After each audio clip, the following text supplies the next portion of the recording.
llamaríamos nosotros. Pero es nunca, o sea, no se acostumbra a hacerlo, ¿no? Es una medida extraordinaria. Y él emite más decretos juntos, más órdenes ejecutivas juntos que todos los presidentes anteriormente, y lo hacen el primer día de... Y entre ellos, una orden ejecutiva justamente va en contra de los tratados de libre comercio, obligando a que las compras, que se hagan compras públicas de productores estadounidenses, de ¿Eso lo, pequeños ¿Eso lo puso productores. Biden ya? ¿Eso lo puso Biden? Sí, sí, sí. Ah, el primer día. El primer Hoy, día. hoy, acuérdate de eso porque se los vamos a decir. Me están poniendo a subsecretarios encargados del tema para que le digan a la secretaria. Yo hablé ahorita Sí, con ella.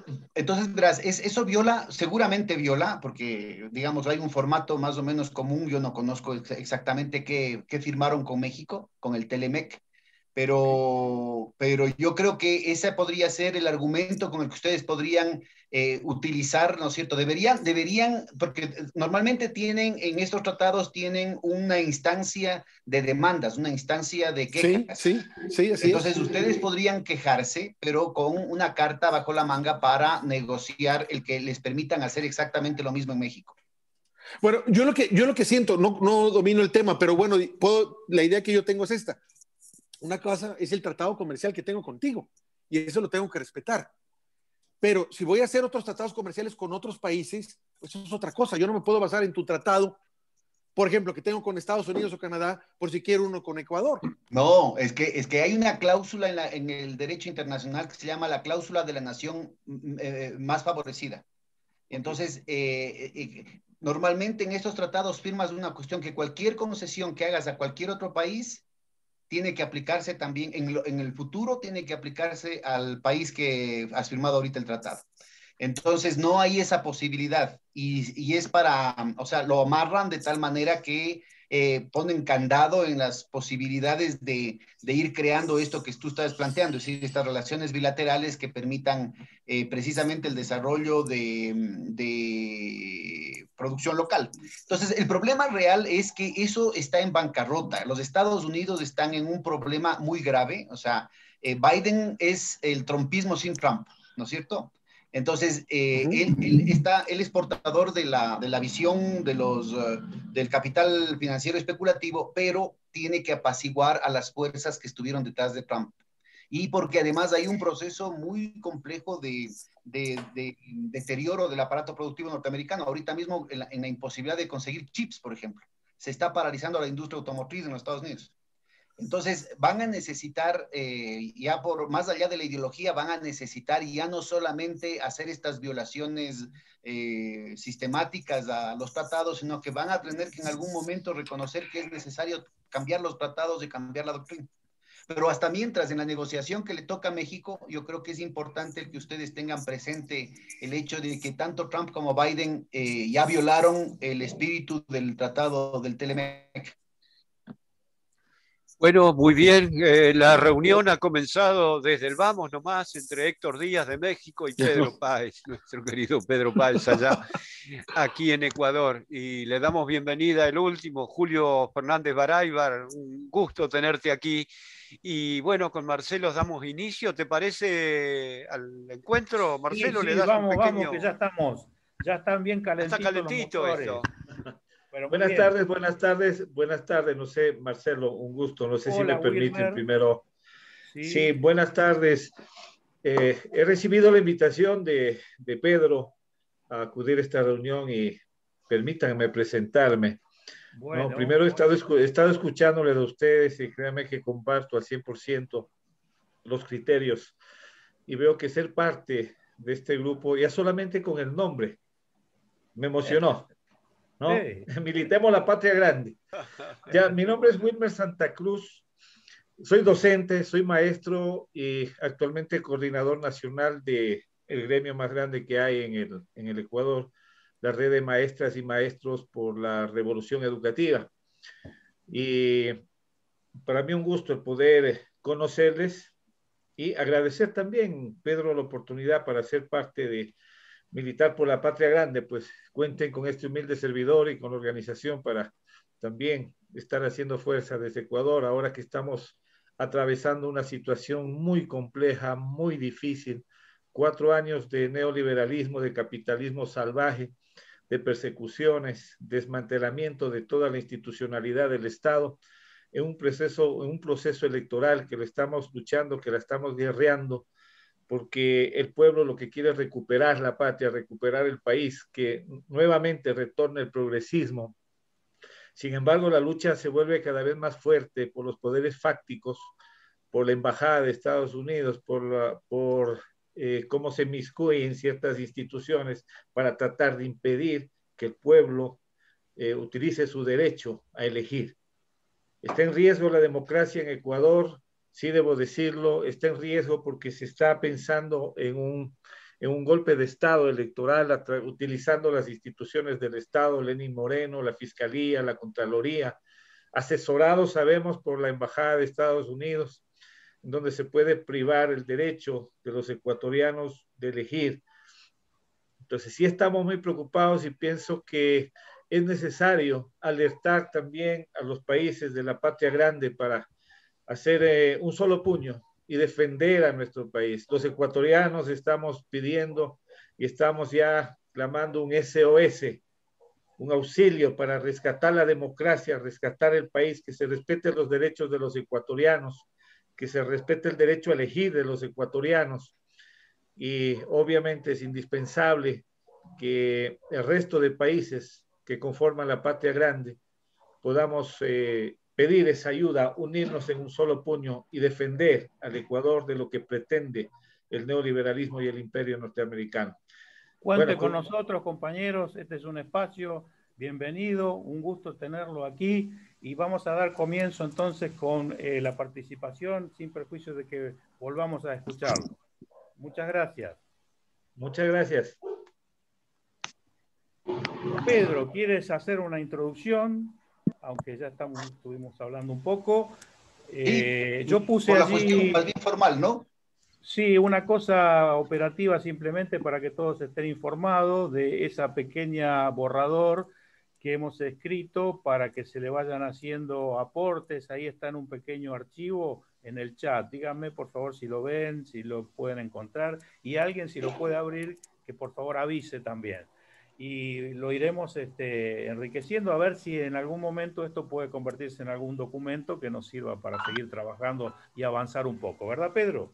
Así es, me parece que es una cosa muy interesante el que vayamos entre todos armando un referente por escrito que nos permita ir armando una agendita, ¿no? De lo que va a ser probablemente alguna serie de propuestas y de documentos que podríamos irlos concretando ante nuestros respectivos gobiernos y eventualmente ante una nueva etapa de integración en el horizonte, ya no solamente de UNASUR, sino de la CELAC, ¿no? Porque incluiríamos a México. Yo creo que esta nueva etapa de la diplomacia de los pueblos exige estas cuestiones propositivas.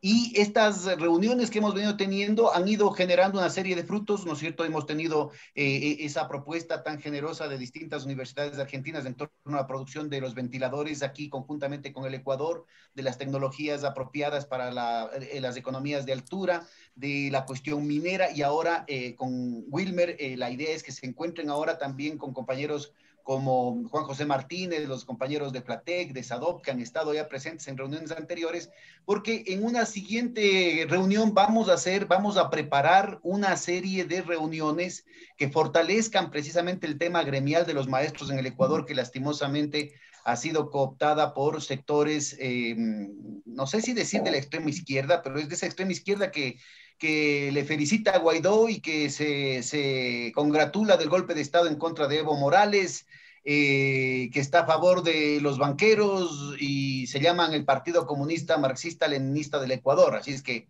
yo sé que suena surrealista lo que estoy diciendo, pero así son las cosas. Entonces, Wilmer justamente representa a estos otros sectores que están buscando referentes, además latinoamericanos, en la construcción de esta nueva perspectiva, que también incluye el tema sindical, que debería incluir ahora que Evo se perfila, ¿no es cierto?, como un posible nuevo dirigente del continente. Ya no solamente es UNASUR, sino RUNASUR. No sé si ustedes están al tanto, pero Runa es el nombre quichua para ser humano. Entonces ahora aparece aparece esta nueva dualidad que incorpora a los pueblos y las nacionalidades también en un nuevo horizonte de integración, ¿no? Y que con mucho ingenio Evo lo está planteando, ya no solamente es UNASUR, sino RUNASUR. Entonces, a trabajar sobre estos temas, compañeros, simplemente les vamos puntuando el hecho de que de estas reuniones están surgiendo, se van derivando iniciativas, respuestas muy concretas que acá en el Ecuador estamos muy reconocidos. Esta atención que ustedes prestan están tejiendo no solamente solidaridades en el marco del asedio permanente con distintas cartas que han hecho al frágil proceso democrático en el Ecuador y que están viendo cuáles resultan, ¿no?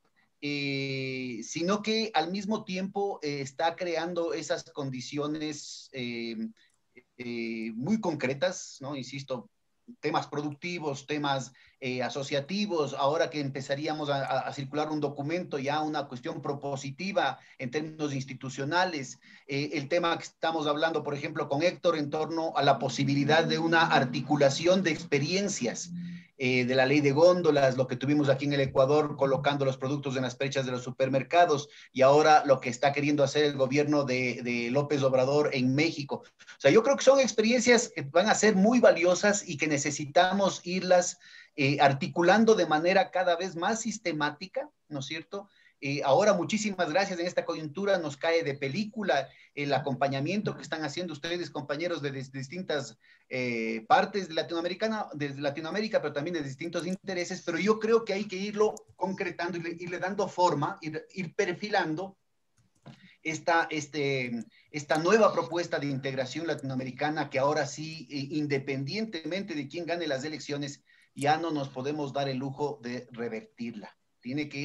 Con la construcción de la patria grande tiene que irse afincando en raíces así de concretas, así de profundas, y que vayan haciendo la vida cotidiana de la gente en sus condiciones de producción, en sus condiciones de consumo, y en sus condiciones de creación cultural, ¿no? Entonces yo creo que el horizonte en el que estamos involucrados es muy importante y la conversación de esta tarde en torno a los problemas de la geopolítica y de los fake news y los medios y la disputa del significado de lo que estamos viviendo es crucial, porque precisamente el neoliberalismo, como hemos oído en distintas versiones, ¿no es cierto? El liberalismo no tiene nada que ofrecernos en la realidad, pero tiene una capacidad gigantesca para manipular nuestro imaginario, para manipular nuestra percepción de las cosas,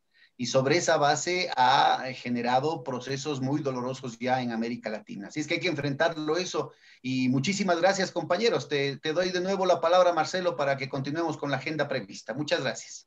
Muy bien, le damos en primer lugar a los compañeros ecuatorianos en este proceso electoral.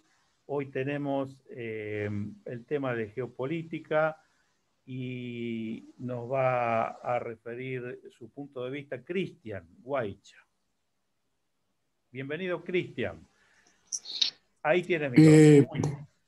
¿Cómo están? Muy buenas tardes desde acá, desde Ecuador. Qué gusto poder compartir este espacio con todas y todos ustedes. Me han invitado y me uno a las palabras que decía Wilmer y Pedro hace un momento, aunar esfuerzos por la patria grande, una patria grande en verdad de derechos y justicia que todas y todos merecemos. Creo que es tan importante en este momento en la que muchos de nuestros estados, nuestras democracias han venido viendo golpeadas, por así decirlo, por una agenda neoliberal en verdad bastante radical, y que en Ecuador ha venido sumando durante estos 4 años una política neoliberal que en verdad ha socavado todos los 10 años transcurridos en los que se hicieron grandes cambios, se ganó mucho terreno en cuanto a derechos. Yo soy abogado de profesión y desde luego ese reconocimiento internacional en diferentes espacios internacionales, para la redundancia de derechos humanos, ahora se ve disminuido por un gobierno que prácticamente nos tiene soletas. Pero bueno, y yendo ya un poco al tema, me pidieron que sea mi intervención un poco breve de acá, en este primer espacio que estoy compartiendo con ustedes y en esta primera intervención. voy a hablar sobre 4 tópicos que creo que en el Ecuador han sido los que han empujado a este barranco que todavía no termina, que faltan 90 días para que acabe este gobierno, pero que en verdad no sabemos con qué noticia esperamos al siguiente día, de qué nos puede ocurrir, y que esos 90 días, en cualquiera de estos días que van contando, vaya a pasar algo que en verdad nos empuje mucho más allá de lo que ya estamos en el fondo. Creo que todavía hay un fondo que todavía espero que ya haya acabado, pero lamentablemente seguimos descendiendo y descendiendo. Lo que les venía diciendo un poco es hablar un poco de la Asamblea Nacional. Una Asamblea Nacional que en verdad ha estado desentonado a los intereses nacionales, una Asamblea Nacional que en su gran mayoría fue elegida bajo un proyecto político que auspiciado por el expresidente Rafael Correa, pero que lamentablemente por los intereses políticos burdos, perdón por utilizar este término, hicieron que den mayoría a un gobierno y que claro, con esto un reparto nacional, no sé, a nivel internacional, creo que es muy conocido el tema del reparto de hospitales en el Ecuador, cuando fue en el tema del COVID hace poco, para darle gobernabilidad a un gobierno que está manejando todo mal, ¿sí? Ha existido también juicios políticos que se debieron motivar por parte de esta Asamblea Nacional, pero lamentablemente esta Asamblea Nacional en su momento no hizo nada para en este caso, realizar o motivar e impulsar los juicios políticos a la ex ministra de Gobierno, María Paula Romo, que en verdad creo que quedará para la historia no solamente de Ecuador, de Latinoamérica, como una de las grandes perseguidoras, castigadoras, y que ha enfrentado y que va a enfrentar desde luego casos de lesa humanidad. Estoy muy seguro de eso, que en las cortes internacionales se va a tener que ver tarde o temprano esta persecución que hizo a muchos, no solamente a los que pensaban distinto, los que pensaban de izquierda, sino a gente que en verdad fue producto de algunos acontecimientos que hicieron en Ecuador en octubre del 2019, pero que al final del día les costó parte de su cuerpo, un ojo, un brazo, una mano, y que al final del día lo único que hizo ella es, en lugar de el Estado apoyar y dar un seguimiento a que estas personas se beneficien, temas de salud, temas de protección, lo que hizo es una persecución campal. También hablaba de este tema de la Asamblea Nacional, porque la Asamblea Nacional no creó durante todo este tiempo de su periodo legislativo, no creó normas a favor de la ciudadanía. Es más, creo que una cereza del pastel de esta Asamblea Nacional es crear una norma, una denominada ley humanitaria, empezando este tema del COVID, en apoyo, según ellos, a las personas que más lo necesitaban. Lo único que ocurrió es que están poniendo impuestos a la clase media y a la clase más disminuida, la clase pobre. A ellos les ponen, a sus incentivos, a sus microempresas, les están poniendo un 2% por su ingreso bruto, ni siquiera por el total de ventas. Y eso es gravísimo a nivel país, porque claro, mientras los banqueros en pleno COVID pudieron sacar más de 250 millones de dólares a paraísos fiscales y no se les cobró un solo centavo por esa salida de divisas, a la clase media, a la clase más desposeída, se nos cobra impuestos, lo cual no tiene tampoco ningún fondo. ¿Ya? También es importante hablar un poco de la lucha contra la corrupción, tal denominada lucha contra la corrupción que fue con bombos y platillos anunciada por el presidente Moreno en el inicio de su campaña. Desde mi perspectiva, y en ese sentido sí, como un entendido en los temas de lucha contra la corrupción y transparencia en la información pública, debo decir que lo único que realizó este gobierno nefasto es solamente anunciar, dar comerciales a que había una denominada lucha contra la corrupción. Nunca la hubo. Tanto así que ellos llamaron en su momento Iván Granda, el secretario de lucha contra la corrupción. En su momento anunció que había una comisión internacional que se iba a dedicar a ver estos casos. Nunca observaron estos casos, lo único que hicieron es persecución política a sus opositores políticos. Eso es lo único que hicieron. Y crearon estos espacios, crearon estas grandes estos grandes eventos con una erogación de gastos públicos enorme, pero al final del día lo único que les daba era aplausos, los aplausos de la misma derecha que apoyaba en octubre la persecución a los grupos que estaban reclamando por sus derechos.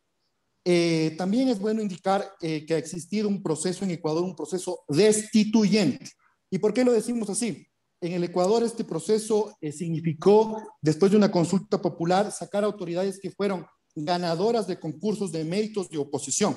Pero claro, no eran cercanos a este gobierno, eran personas plurales, personas cercanas a los gremios de profesionales, y claro, bajo una transparencia total de los procesos de concurso, ganaron, pero no estaban bajo sus fines. Los cambiaron, destituyeron a estas autoridades y lo único que hicieron es poner gente que obedecía a sus intereses. Y claro, un ejemplo que hace un momento Wilmer bien lo decía, el Consejo Nacional Electoral, con un Consejo Nacional Electoral que está manejando de manera terrible cada uno de los procesos. Y en este momento estamos a poco, espero que no ocurra, de un riesgo, de un golpe a la democracia. Justamente porque estas personas no obedecen a parámetros técnicos, obedecen a parámetros políticos que lamentablemente lo único que iban a responder es a estos intereses que hace un momento me referí. ¿Sí?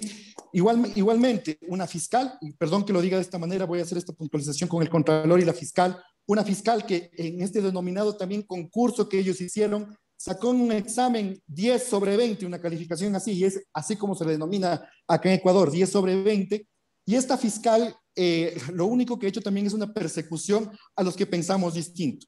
Pero casos graves como los de INA Papers, en los que se ve que el presidente en funciones, Moreno, tiene su dinero en paraísos fiscales, no ha hecho absolutamente ninguna investigación. Y lo más grave, un Contralor General del Estado, que funciona esto como un tribunal de cuentas en Ecuador, para otros países, quién sabe, tenga otra denominación. En este sentido, un Contralor que se autoproclamó. Hasta ahora no ha mostrado a la Asamblea Nacional ni a ninguna instancia gubernamental que él tiene un encargo. Él prácticamente se eligió y él está allí. Y sabemos que cualquier autoridad pública que no demuestre que está en funciones o goza de estas funciones, prácticamente toda decisión que ésta tome es ilícita, está ceñida contra la ley. Entonces es un tema también muy grave.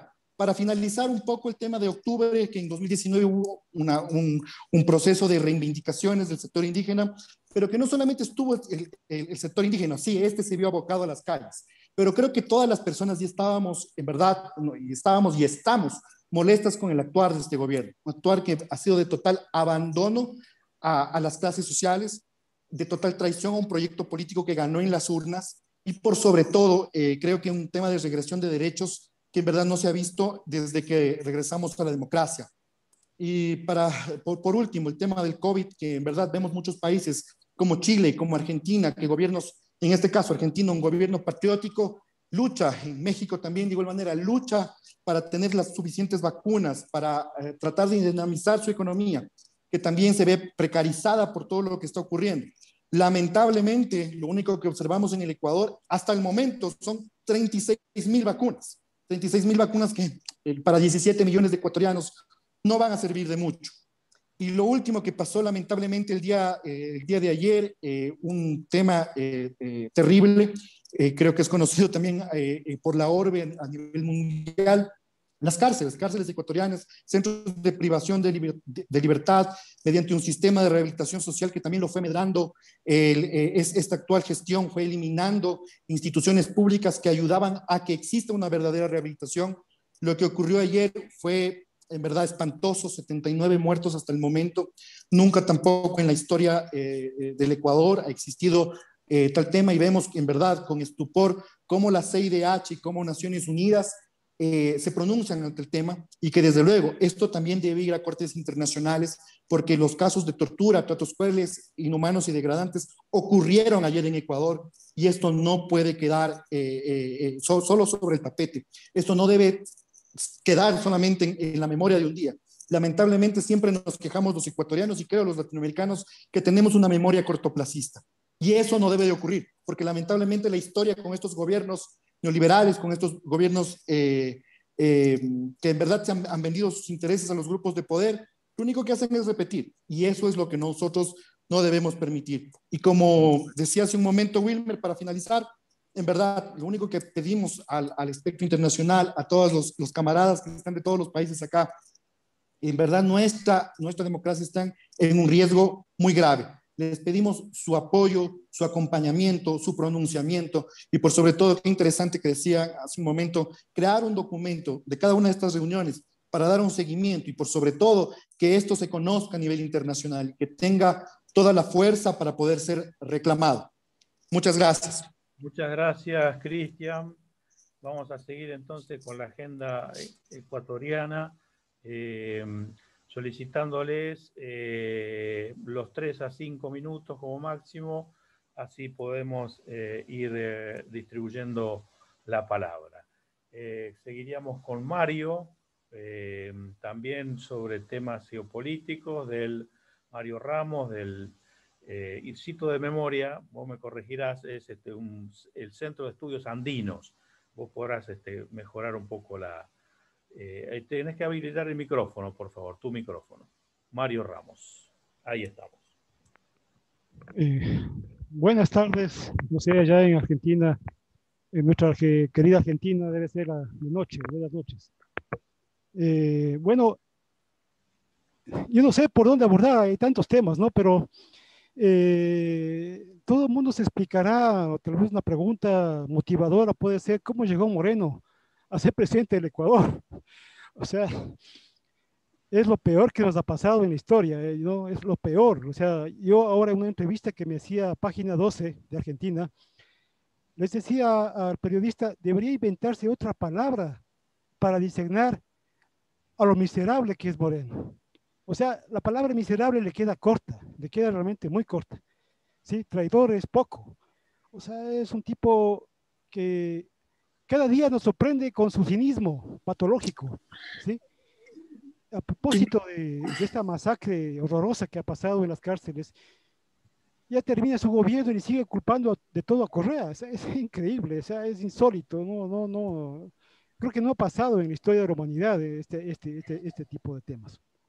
Pero bueno, el hecho es, ¿no? Y yo creo que tal vez un tema a abordar sería, ¿cómo llegó este señor a ser presidente de la República? Bueno, es una operación de inteligencia muy sofisticada, ¿no? Muy sofisticada, que lo hicieron los gringos. Los Wikileaks, los cables Wikileaks, ya lo habían delatado. Sin embargo, y una cosa que yo he dicho varias veces, no en esta ocasión, sino muchas veces, Correa era una persona que desconocía estos temas de inteligencia, desconocía los temas de seguridad y defensa. Obviamente ningún presidente está obligado a conocerlo, ¿no?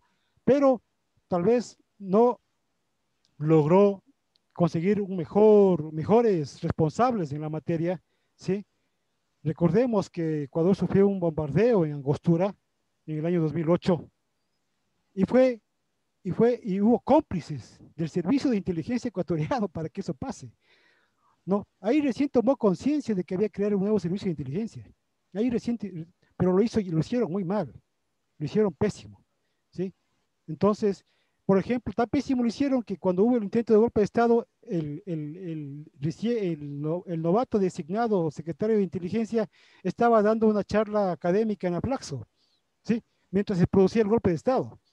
O sea, les pongo así de ejemplo estas cosas, ¿no? Fue realmente increíble. Bueno, se infiltró este señor, ¿no? Y no exagero, podrán decir que este es un izquierdoso fanático o una cosa así, pero no exagero que este es un gobierno de la CIA. Muchos ministros están vinculados, tienen antecedentes, ¿no? Dudosos, de financiamientos dudosos, la misma fiscal, ¿sí? O sea, el señor, el contralor, o sea, no creo que hay en la historia de América Latina un gobierno donde varios son sospechosos de tener vínculos muy extraños. Y eso explica lo que ha pasado acá, ¿sí? Todo lo que se ha hecho en este gobierno. Es muy complicado lo que se ha padecido.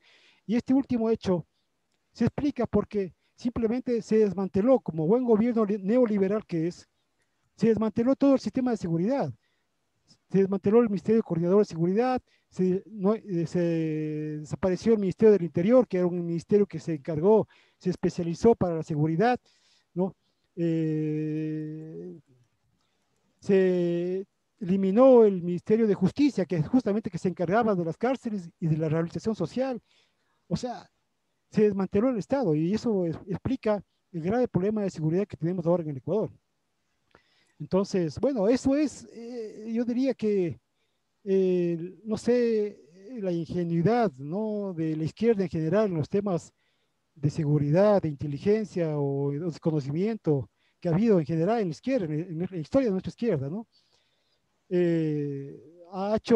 Explicó este asunto a pesar de las advertencias, porque no es que hubo advertencias, ojo, ¿no?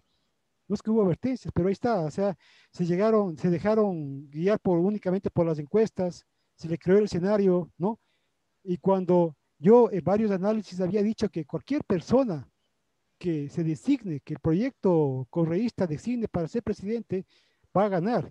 Yo había dicho en varios análisis antes de las elecciones de 1916 o 17, y la prueba es que el actual candidato Arauz, una persona completamente desconocida para mucha gente, ¿sí?, joven, ¿no?, con muchas capacidades profesionales, obviamente, con muchos méritos profesionales, pero desconocido en el ámbito político, me refiero, o sea, no era un candidato de larga trayectoria, un político de larga trayectoria, no, ha pasado a la segunda vuelta con una votación bastante importante. Entonces, eso es prueba, ¿no?, de que los ecuatorianos están votando por proyectos políticos, no por personas. Y si gana Moreno es porque justamente el pueblo ecuatoriano votó por un proyecto político. Pero este señor traicionó en el mismo discurso de cuando asumió la presidencia, ya traicionó al Ecuador, ya dijo que había conversado con Guillermo Lasso, que le invitaba a conversar y cosas así. O sea, ya desde el primer día empezó a virarse este señor, no duró ni 2 horas, realmente, de la traición, ¿no? Y hemos sufrido una persecución política, jurídica, un intento de proscripción política increíble en democracia, ojo, en democracia, no en dictadura, en democracia supuestamente, una proscripción política, varios intentos de proscripción política, tanto así que el correísmo ha tenido que refugiarse en un partido que es de derecha, ¿sí?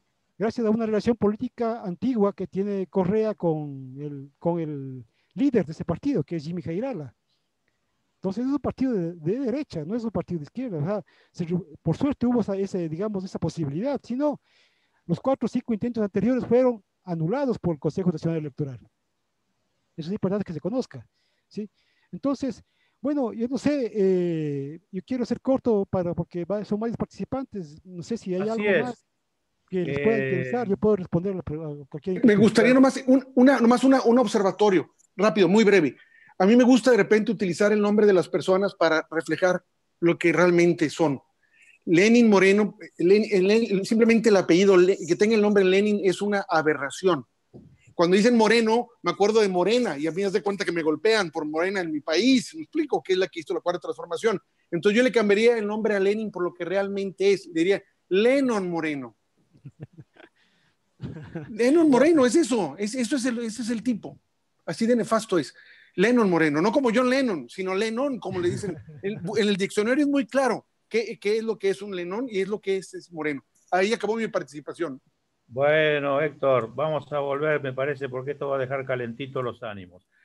Damos paso entonces, si les parece, vamos dando intervención a un argentino y otro compañero de otro país hermanos. Tenemos a Verónica, ¿te parece, Pedro? Vamos haciendo uno y uno. Verónica Sforzing, compañera del tema de comunicación, que nos va a contar cómo andan los proyectos de una red cada vez más amplia de alternativa. Hola, ¿cómo están? Bienvenida.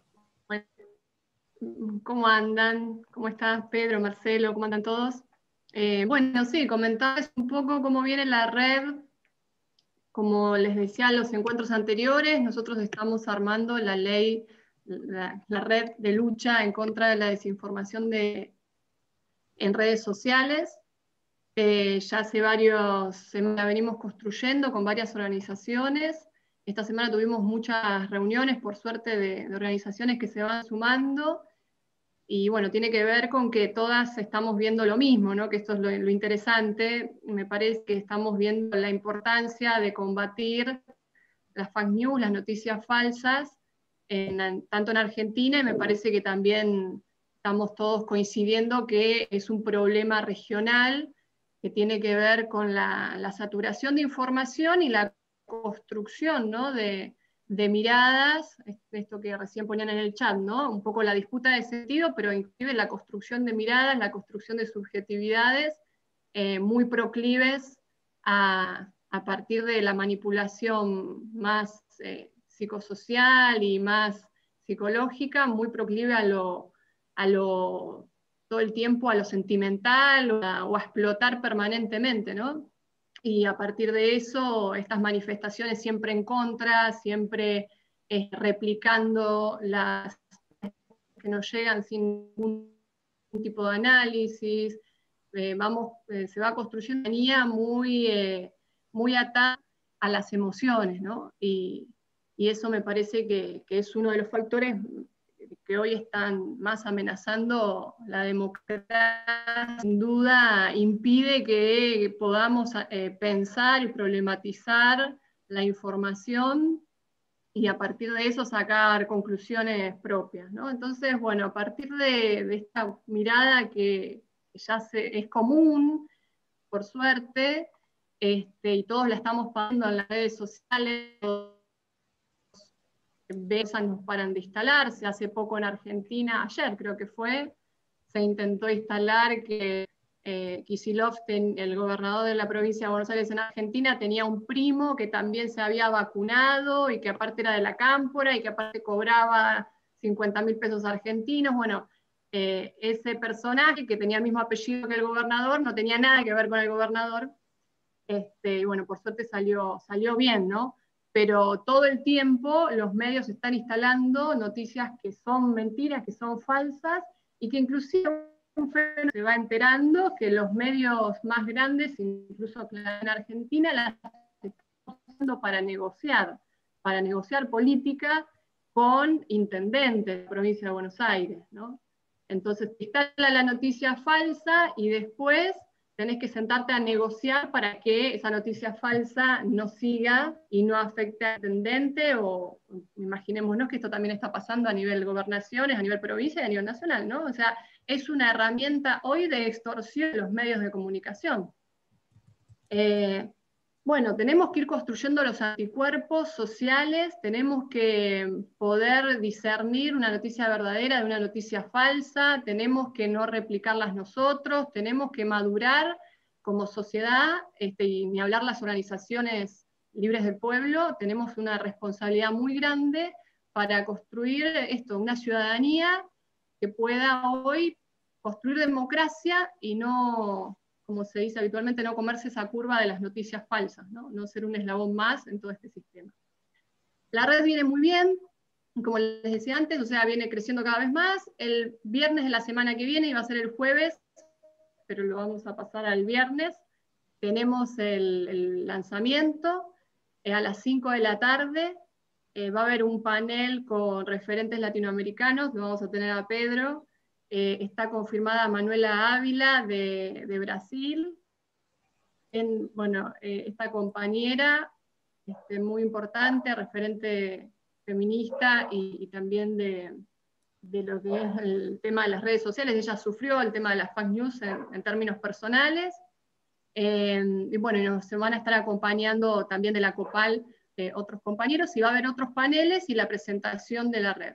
Lo más difícil, y bueno, acá está Héctor Sosa, que también participa de los equipos técnicos del Partido Justicialista, de Comunicación y Tecnología, va a ser sostener la red, así que a las organizaciones que sean parte les estamos pidiendo militancia, porque no tenemos recursos, así que toda la organización que quiera ser parte va a tener que destinar un referente que va a estar 2 horas por semana ayudando a construir la red de noticias falsas, porque bueno, tenemos que armar la biblioteca de noticias falsas, lograr una buena difusión para estar siempre atrás de los grandes medios que tienen mucha más capacidad que nosotros, lograr penetrar no solamente a los compañeros y compañeras que hoy están dentro del campo nacional y popular, sino lograr penetrar a la señora que está en el barrio y que está la doña Rosa, que siempre decimos, o sea, lograr llegar a la gente más despolitizada. Así que ese es nuestro objetivo, nuestro desafío, y eso, bueno, va a ser militancia. Así que la idea de que haya un panel latinoamericano tiene que ver con empezar por Argentina, consolidando la red en la Argentina, y bueno, invitar a todos también a empezar a construir una red en términos latinoamericanos. La idea también es hacer capacitaciones, foros, encuentros que problematicen el tema de la red, el tema sin duda es, bueno, el monopolio de las comunicaciones de Internet, y podamos profundizarlo entre todos los compañeros latinoamericanos y avanzar también en eso. Así que bueno, mañana ya le estamos mandando los flyers, Marcelo, yo te los mando. Buenísimo. Y vamos a estar difundiendo. Buenísimo, un proyecto ya con ejecución concreta, con Pedro también ahí en los comandos, colaborando y remando, y nunca más nos pensemos solos, por separado, nosotros, las naciones, los pueblos, que empecemos a caminar siempre latinoamericanamente. Pedro, Verónica, adelante. Ahí está. Unos saludos. Bueno, podemos continuar con Venezuela. Sergio Rodríguez Felgenstein, compañero de la Patria Grande. Nos estábamos enterando que ha andado por varios países el compañero, parte de sus libros y su obra académica. Adelante, Sergio. Bueno, Marcelo, muchas gracias por la invitación. Gracias a Pedro también por haberme propuesto para participar en este grupo que, como siempre me ocurre cuando me encuentro con compañeras y compañeros de la Patria Grande, siento una particular emoción, saber que en perspectiva puedo llegar a tener nuevos amigos, nuevas amigas, con los cuales intercambiar ideas, intercambiar criterios. Bueno, como Marcelo me insistió con mucha insistencia que debíamos ser breves, lo primero que quería decir es que yo creo que lo que dijo Mario Ramos amerita un debate. Cuando él dijo que los presidentes no tienen que saber de todo, y en eso incluía los temas de seguridad y defensa, creo que amerita un debate, porque precisamente en los temas de seguridad y defensa es donde reside el poder.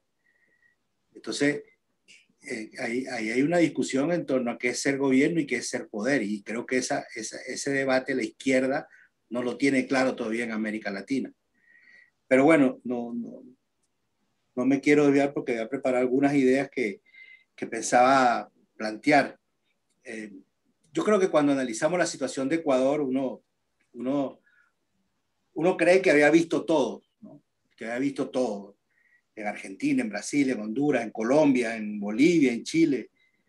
Bueno, Ecuador es una suma de todo eso, de todo lo que ha ocurrido en nuestra América. En Argentina, la persecución a Cristina, el empobrecimiento que logró en solo 4 años, el regreso, el retraso brutal que significaron los 4 años del gobierno de Macri, la mentira, la falsedad, la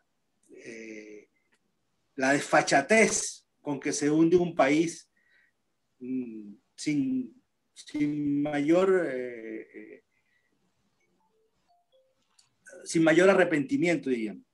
En Brasil, hoy está completamente claro que el golpe de Estado contra Lula participaron, el golpe de Estado contra Dilma, participó la Embajada de Estados Unidos, participaron los poderes fácticos, metieron preso a Lula. Hoy ya es público, lo hizo público el ex jefe del ejército. En Honduras, con el aval de Estados Unidos, hay un presidente narcotraficante. Un tribunal de Nueva York lo declaró narcotraficante y tiene preso a su hermano está preso por narcotraficante. Sin embargo, tiene el aval de Estados Unidos para seguir siendo presidente.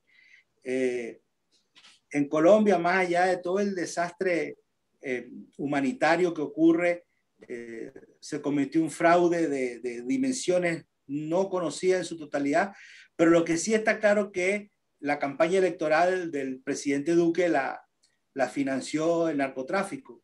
Hay pruebas, son pruebas que se conocen. No estoy diciendo nada extraño.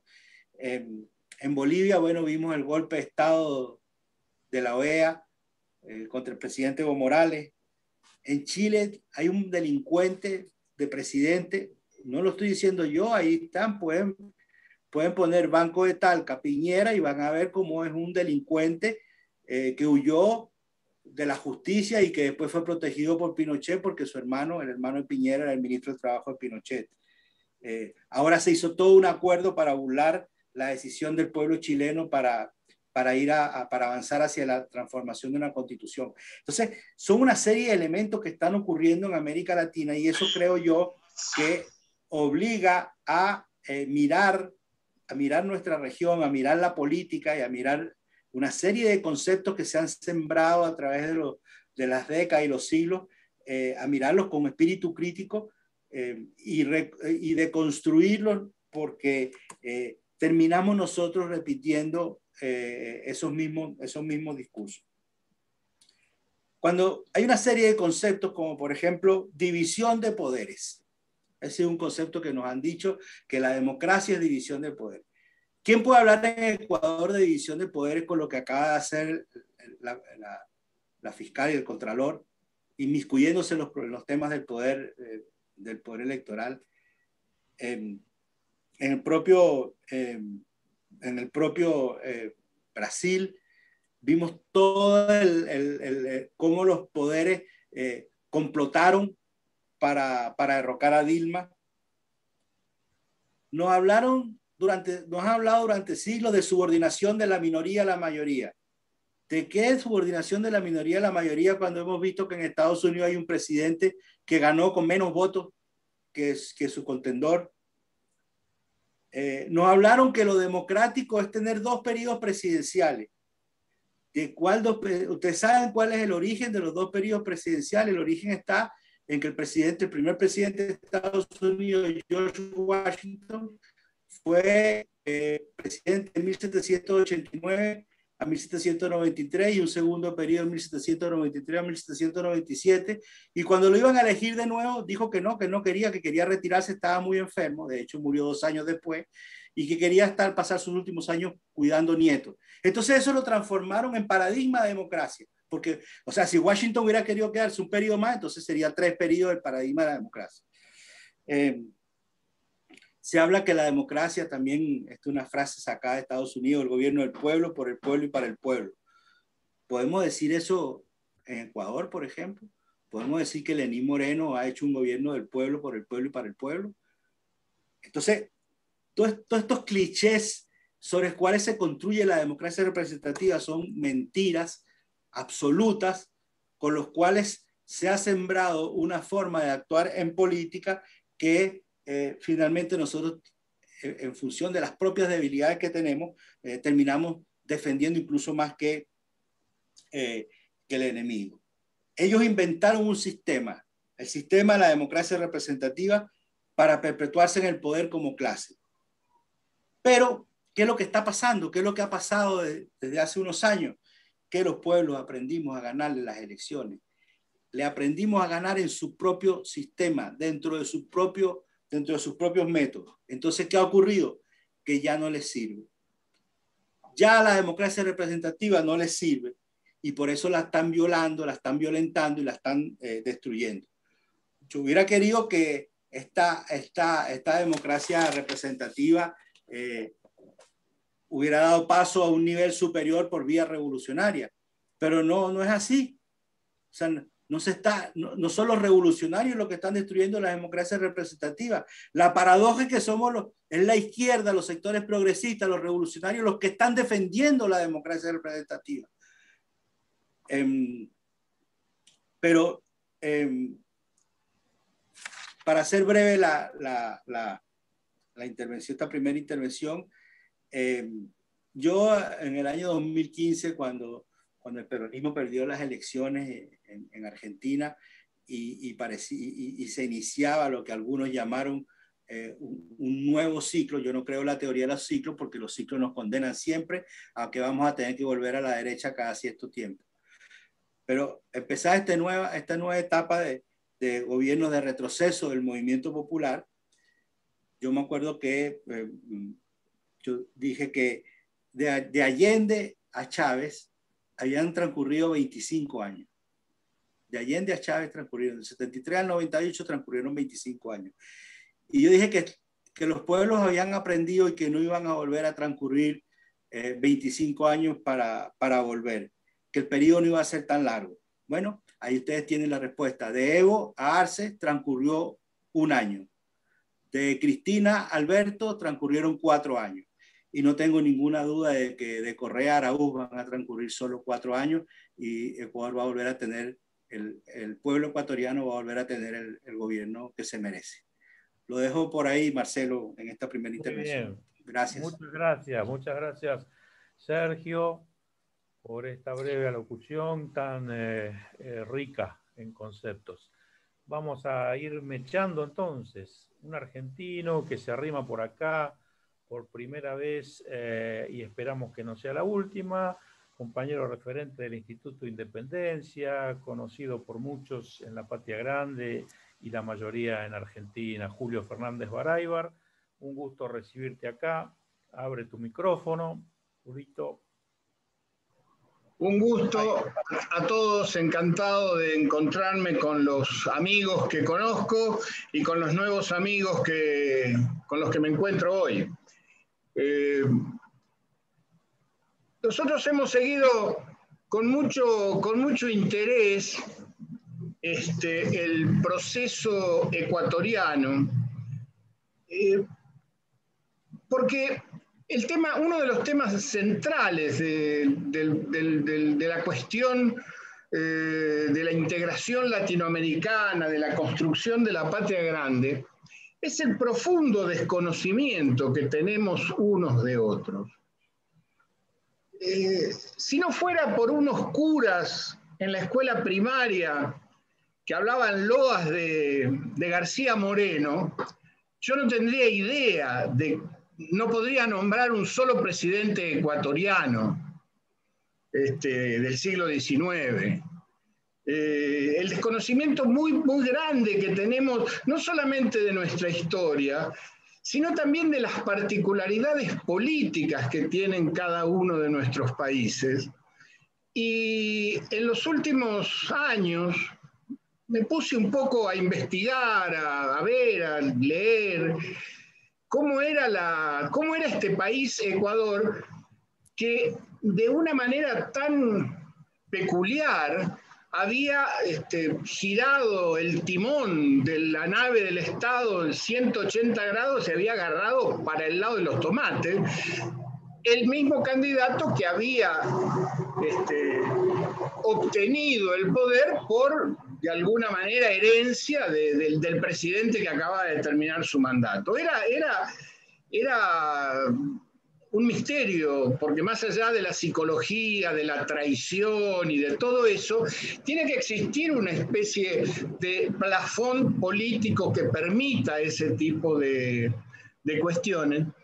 Y hallé una especie de clave, a mi modo de ver, que me permitió entender un poco el Ecuador, ese profundo desconocido para mí hasta ese momento, que era la no completa integración de un Estado nacional por encima de las particularidades, sino que el Estado nacional de alguna manera era el producto de acuerdos de distintas oligarquías regionales. Eso para mí fue como una especie de descubrimiento del Ecuador que me permitió, en parte, obviamente, entender un poco cómo se había desplazado, cómo se había ido jugando la política a lo largo de los últimos 50 años. Daba la sensación, a los ojos de un argentino, de una especie de situación parecida a la que vivía el Brasil antes de la revolución del 30 de Getúlio Vargas. Acuerdos superestructurales de las diversas oligarquías regionales que se repartían el Estado Nacional. Y en una distribución que daba la impresión que incluía, de una u otra manera, incluía tanto incluso a los sectores de pueblos originarios, campesinos, indígenas, como a la propia izquierda, que tenía como espacio de desarrollo la universidad y las cosas colaterales a la universidad. Esto es, me da la impresión, lo que Rafael Correa trató de corregir, de modificar, generar un verdadero Estado nacional moderno que estuviera por encima de estos acuerdos de las oligarquías regionales. Y es evidente que esa tarea resultó, por lo menos, el tiempo insuficiente para poder complementarla y llevarla hacia su última realización. Pero también es evidente, por el resultado de las elecciones, que hay una masa crítica de la sociedad, en la sociedad ecuatoriana, una masa crítica integrada por muy distintos elementos que está harta de esa situación y que quiere de una u otra manera modernizar, en el mejor sentido del término, que no se trata de incorporarle solamente computadoras, modernizar el Estado Nacional ecuatoriano y por lo tanto democratizarlo. Para nosotros es muy importante, para la Argentina es muy importante que el proceso electoral llegue a su realización y que el candidato Arauz sea el candidato finalmente elegido, cosa que, lo puedo decir porque he hablado con algunos amigos del gobierno, es casi un convencimiento en el gobierno argentino este resultado. ¿Por qué es importante? Porque nuestro proceso de integración, en la medida en que no ha logrado generar una estructuración objetiva de integración basada en intercambios comerciales, en compenetración de nuestras estructuras industriales, digamos así, en la generación de una especie de economía latinoamericana o suramericana, depende de la orientación política de los gobiernos que ocupen el Estado en cada uno de nuestros países.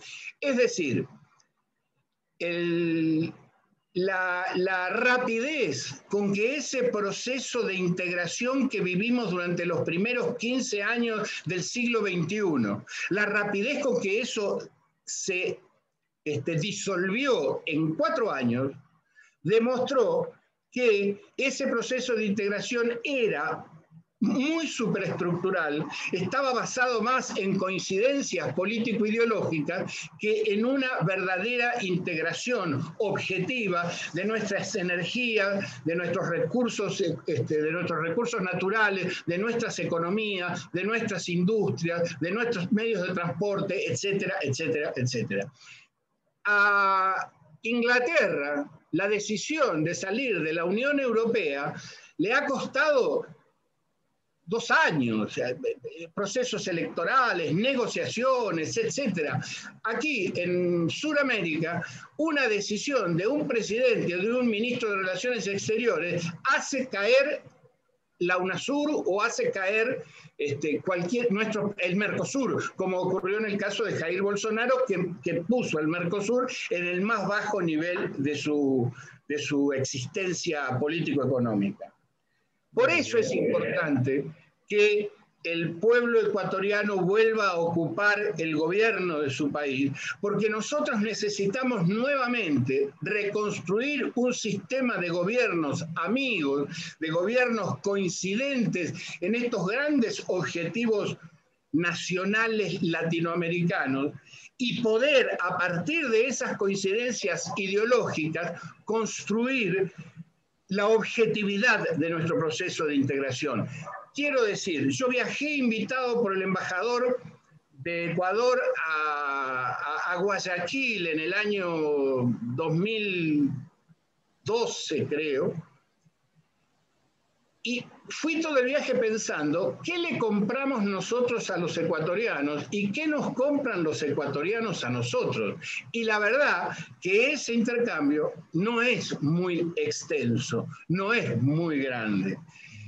En la medida en que nuestras economías sean islas flotantes, que no están integradas las unas con las otras, nuestra construcción de Patria Grande va a ser hermosas palabras en las festividades de la fiesta de Ayacucho o del encuentro de Guayaquil, pero no va a tener la base material que la pueda prolongar en la historia. Por eso es importante, insisto entonces, y ponemos toda nuestra energía y deseo en que Arauz sea presidente del Ecuador, que tengamos nuevamente una red de presidentes amigos, el presidente de Bolivia, el presidente de Argentina, que nos permita sostener esta importantísima relación que ha establecido Alberto Fernández con México, que a mi modo de ver tiene un carácter trascendental, que el periodismo argentino, por supuesto, amigo o enemigo, no le ha dado ni 5 de pelota, pero ni 5 de pelota. Canal 7 no le ha dado ni 5 de pelota. Y constituye... que lo convirtamos esto en una línea de trabajo. Yo estoy difundiendo, hagámoslo por favor, el discurso ante el Senado, donde hay una línea latinoamericana, donde hay una necesidad, como un descubrir, como un darnos cuenta, los que conocemos, Alberto Fernández, su formación y su historia, y prácticamente es un poner ahí sobre la mesa, mire, esto ahora nos damos cuenta, tenemos que hacerlo y lo hacemos con una vacuna entre los dos. Claro. Estoy totalmente de acuerdo. Esto es muy importante, pero es muy importante porque además nos llena el vacío que el Brasil ha dejado. Siempre vimos el Brasil, la alianza del Brasil y la Argentina como la piedra angular de esa integración, por lo menos suramericana. Entonces, Julio, perdón, ¿te parece que tenemos que ver, ¿no es cierto?, ahí como un rumbo, como algo por lo cual tenemos que transitar, que podemos militar la Patria Grande con este acercamiento de los presidentes? Con este acercamiento a México, creo que es, para decirlo en términos modernos, como se dice ahora en las escuelas de comunicación, creo que es nuestro gran relato en este momento. Perfecto. Y lo tenemos que explotar. Julio, no sé un abrazo grande, muchas gracias. No sé si es posible favor, también, quisiera aportar algo. En tu puesto de trabajo. Héctor, ¿quién está con la... ¿Quién quiere? Sí, quisiera aportar algo de pronto a lo que mencionaba Julio, ¿no? Sí, completamente de acuerdo, compañeros, de que es necesario que el progresismo retorne para recuperar la Patria Grande. Pero si nos preguntamos nosotros también, ¿por qué apareció Macri? ¿Por qué apareció Bolsonaro?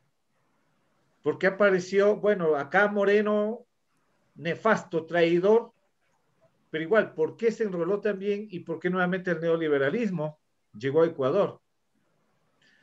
Y ahí es cuando se desequilibró, volviendo la derecha al poder, con la embajada y el imperio, desarticularon UNASUR, la CELAC. Entonces ahora nuevamente estamos retomando. Y como dice nuestro futuro presidente Andrés Arauz, renace la esperanza. Como dice nuestro presidente Rafael Correa, renace la esperanza. Pero yo creo que debemos ir mucho más allá. La integración de los gobiernos fundamental. Pero ¿cómo sostenemos a los gobiernos para que otra vez nunca más Macri, nunca más Bolsonaro? Fortaleciendo el tejido social. Exactamente. Las organizaciones sociales, generando en cada uno de los estados, de los países, el poder popular y a su vez integrar absolutamente en todos los países de la patria grande a los gremios, movimientos, grupos sociales, y les aseguro que si no solamente la integración le hacemos a nivel de gobierno, sino también a nivel de pueblo, de organizaciones sociales, de movimientos, de colectivos, jamás volverá un Macri, un Bolsonaro o un Moreno a desgobernar nuestras naciones. Solo eso quería aportar. Totalmente de Ustedes me acuerdo. permiten, yo soy Raúl, no estoy en cámara y Adelante, no la tengo. Es adelante, solo una apreciación, sosteniendo lo que dice Julio y tú, Wilmer, en cuanto a la necesidad de un marco organizativo y sostener tanto lo que tanto sostiene Pedro ahí, este marco organizativo de los militantes, las militantes, de distintos caracteres, de trabajadores, gremiales, educativos, culturales, empresarios, pymes, los diversos marcos pero sostener esto, porque si perdemos esto, es un problema muy grave. Entonces, nuestros gobiernos, nuestras militancias, y en este sentido la continuidad de este tipo de encuentros y el crecimiento que le podemos dar a esto. Es eso nomás, compañero. Adelante. Héctor Díaz, compañero de México, quiere decir unas palabras. Mira, no tardo en retirarme. De veras, estoy muy emocionado. Es el tercer foro en el que participo. Me encanta lo que siento, lo que veo. Confieso, yo vivo en el norte del país y sí me obligaba a la situación a mirar al norte. Pero ya tengo mucho tiempo viendo hacia el sur y cuando veo esta efervescencia, esta lucha que se da en cada pueblo, cuando escucho a algunas personas los comentarios que hacen sobre mi país y con todo gusto los comparto y los devuelvo, digo, wow, no sé ni qué decirles porque es tan emocionante ver gente como ustedes en otros países, lo que están haciendo, la lucha que están dando, los peligros que cada uno como país enfrenta frente a ese neoliberalismo despiadado que se niega a irse. Pero ver esto me emociona, me da mucha confianza, me da la esperanza de que realmente podemos dar una batalla sin pausa y sin tregua para lograr el propósito finalmente, que es el de la integración latinoamericana.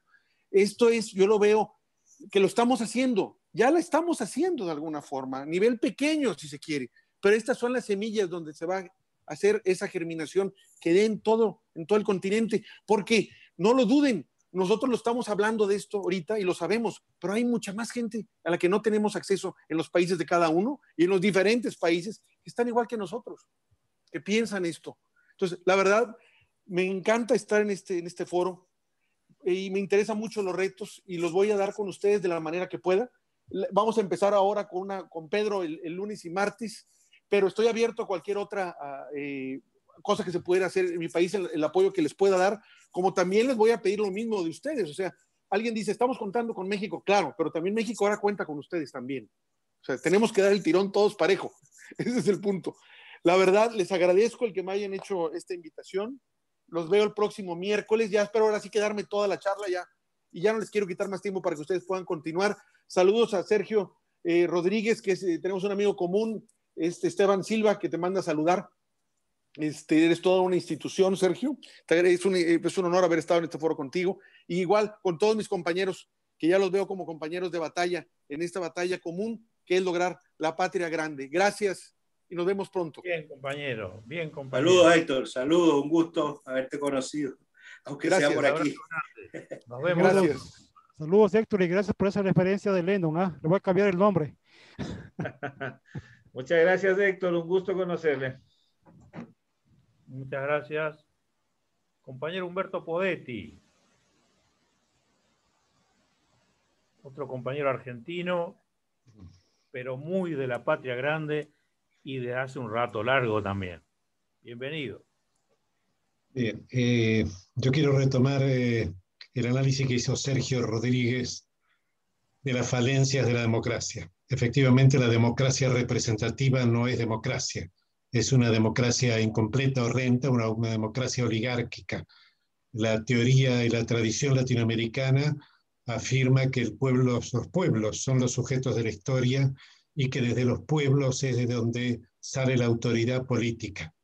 Por lo tanto, nosotros lo que afirmamos, desde nuestro pensamiento, desde la tradición de 500 años del pensamiento latinoamericano, es que la verdadera democracia es aquella donde el pueblo delibera y gobierna por los medios en que sea posible la expresión de su voluntad. No como el sistema de la democracia representativa, que deposita la soberanía en los representantes, sin mandato obligatorio. Es decir, que cuando llegan pueden ser tentados, forzados, presionados para desviarse del mandato popular que recibieron. La respuesta, por supuesto, es que en el futuro logremos transformar y reformar estos sistemas políticos. Pero, entre tanto, nosotros tenemos una respuesta en nuestras manos, que es la organización popular. Verónica hablaba del esfuerzo de la prensa del sistema, pero la prensa del sistema no penetra las organizaciones populares. Las organizaciones populares son capaces de derrotar, y lo que está proponiendo Verónica, que es crear una red, que es una forma de organización popular virtual hoy, es una herramienta súper eficaz. Yo me acuerdo en la Argentina, cuando Cristina Kirchner le ganó las elecciones con el 53% de los votos, en el medio de la peor campaña agresiva y mentirosa de la prensa concentrada y mediática, y fue absolutamente inútil para el voto popular. Cuando cada uno, cuando está frente a la urna, en realidad decide con su corazón. Creo que esto también es la respuesta a la integración latinoamericana. Ya lo hemos repetido, lo dijo Wilmer recién muy clarito. Nuestra respuesta es que todas las organizaciones populares deben ser latinoamericanas. Tenemos que tener organización sindical, tenemos que tener movimientos populares, organizaciones educativas, organizaciones juveniles, organizaciones deportivas, latinoamericanas. Y esto es la forma de construir la integración latinoamericana. Julio Fernández Barayba, querido amigo, decía recién, bueno, vuelven los gobiernos populares, el auspicioso encuentro de nuestro presidente con el presidente de México. Pero creo que esto es insuficiente si no generamos organizaciones populares que sostengan los gobiernos populares por un lado y la integración por el otro, porque los gobiernos son frágiles si no tienen el respaldo de la organización popular. Al gobierno de Macri, los movimientos populares en la Argentina le arrancaron desde la calle y desde la movilización la ley que reconoció a la economía popular como una economía auténtica con trabajadores y creó lo que se llamó el salario social complementario. Ya entonces lo que el Estado contribuía a la economía popular no era una dádiva, ni un subsidio, ni un plan que entregaba el puntero político, era una cosa que complementaba el salario que producía la economía popular. Y esto se lo arrancaron a un gobierno neoliberal, y sigue siendo hoy una ley revolucionaria. Entonces, pero al mismo tiempo, creo yo, la perspectiva de que Alberto Fernández y López Obrador consoliden acuerdos que realmente faciliten la recuperación de CELAC. CELAC y UNASUR están latentes, basta que les echemos un poco de oxígeno desde los movimientos populares y renacen. La constitución de UNASUR sigue vigente, pese a todos los esfuerzos de los gobiernos neoliberales. Entonces lo que necesitamos es reforzar la organización popular. Es la única forma en que haya algo más de democracia, que cuando nuestros diputados, como nos ha ocurrido, se olviden del mandato que recibieron, estemos movilizados en la calle, en la Asamblea Popular, exigiendo que hagan aquello que les ordenamos o pedimos que hagan. Y esto ocurre del mismo modo con la integración. La integración solo va a consolidarse cuando tengamos una Confederación General de Trabajadores sudamericana y latinoamericana y una unión de trabajadores de la economía popular sudamericana y latinoamericana, y una red informativa como la que está construyendo Verónica, latinoamericana y sudamericana. Esto es lo que realmente nosotros tenemos como herramienta. Es decir, esto también es comenzar a pensar una geopolítica de los pueblos. Es cierto que existe una geopolítica de los grandes estados y de las grandes corporaciones que gobiernan el sistema global, pero también existe la posibilidad de una geopolítica de los pueblos. Los pueblos organizados son invencibles y vencen cualquier dique. Y esto está en nuestras manos, no en las manos del neoliberalismo ni de los dirigentes políticos de turno. Lenín Moreno no hubiera podido traicionar al pueblo ecuatoriano si la organización popular que hoy está manifestándose en la elección del compañero Arauz como presidente de Ecuador hubiera sido capaz de enfrentarlo y presionarlo en las calles, en la asamblea, en movilización. Creo que esta es la respuesta, y la respuesta está en manos de los pueblos y en nuestras manos. Este encuentro, este Zoom es un ejemplo de eso. Creo que todas las opiniones que se han vertido contribuyen en el mismo punto: generar organización popular suramericana y latinoamericana. Excelente, Humberto. Estamos en la Asamblea Popular permanente. Aprovechamos estas tecnologías para estar unidos, conectados con proyectos. Estamos permanentemente aquí abasteciendo de proyectos a este ámbito. ¿Qué les parece ahora si damos lugar a un enfoque económico con César Crochita, compañero economista, militante también de estos espacios? Bienvenido, César.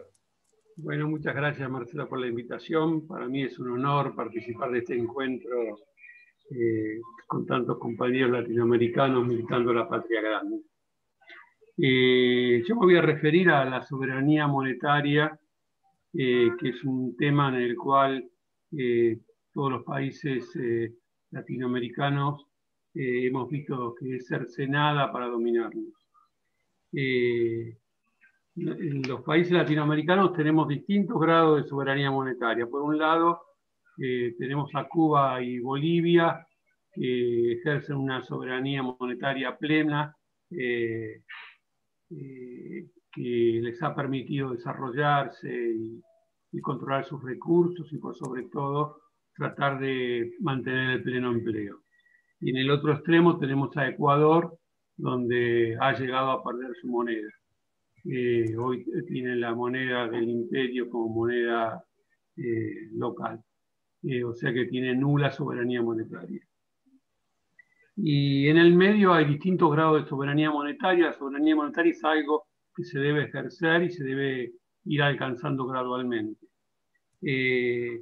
La mecánica que ha usado el colonialismo, porque yo ya dejo de llamar neoliberalismo y si no estamos víctimas de un proceso colonial, para saquearnos, es a través del Fondo Monetario Internacional, imponiendo políticas económicas y monetarias que nos condicionen y nos impidan nuestro desarrollo y sean instrumentos para el saqueo. Principalmente la mentira del equilibrio fiscal, que obliga a los estados a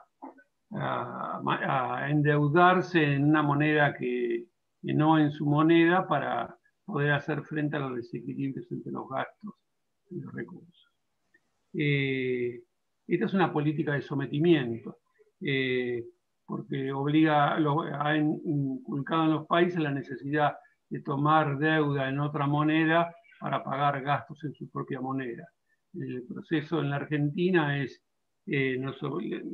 para poder solventar los gastos del Estado, el Estado necesitaba comprar dólares o tomar préstamos en dólares para pagar sueldos en pesos.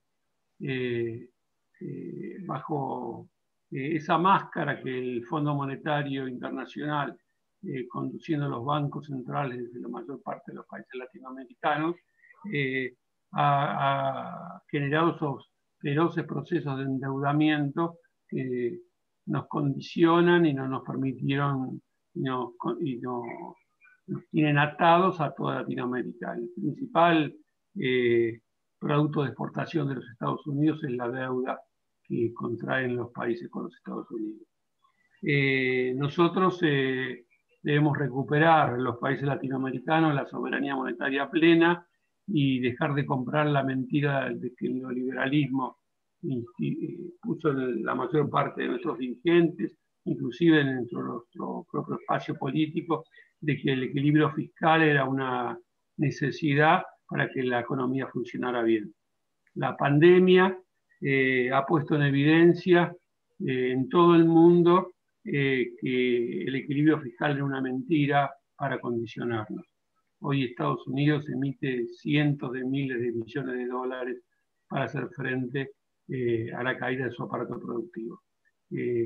La Comunidad Económica Europea está emitiendo cientos de billones de euros para repartir entre todos los países a los efectos de mejorar, para hacer frente a la paralización que tiene sus empresas y la población. Esto demostró que la inflación no se ha movido y la tasa de interés en el mundo es cero. Por consiguiente, la mentira de que la emisión monetaria generaba inflación quedó en la pandemia, la dejó en evidencia, era una manera de condicionarnos.